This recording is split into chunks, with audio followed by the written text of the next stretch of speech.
Binulabog ng bomb threat ang San Sebastian College kaninang hapon. Agad namang pinalabas ng eskwelahan ang mga estudyante at empleyado bilang pag-iingat. Pero walang nakitang bomba. May report si Susan Enriquez. Sa labas ng gate ng San Sebastian College, may ilang mga estudyante ng paaralan. Sabi ng mga mag-aaral, pasado 2:00 ng hapon kanina, pinalabas sila dahil umano sa bomb threat. Nang mapalabas, hindi na raw sila muling pinapasok. Bagkus, sinabihan daw sila na umuwi na. Labas na daw po. Biglaan po na habang po nag-lesson. Ba't hindi kayo pumapasok? Bawal po pumasok. Bawal pa po. Nakuna ng GMA News ang ilang miyembro ng bomb squad ng Manila Police District sa loob ng paaralan.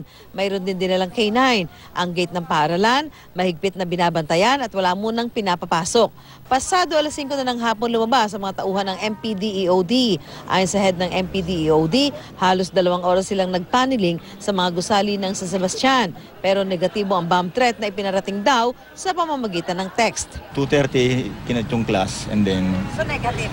Negative yun, ma'am. Tapos napagkasunduan po namin kaya kay Father, si Grace. Ano ba ito, phone call? Through text, ma'am.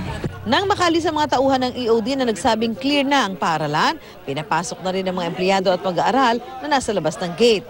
Ayon sa pamunuan ng San Sebastian College, naging maagap ang mga otoridad sa pagpapalabas ng mga estudyante at empleyado nang makatanggap ng bomb threat. 5:00 ng hapon nang ideklara ng Philippine National Bomb Squad and Explosive Ordnance Disposal na walang bomba sa eskwelahan. Susan Enriquez, GMA News.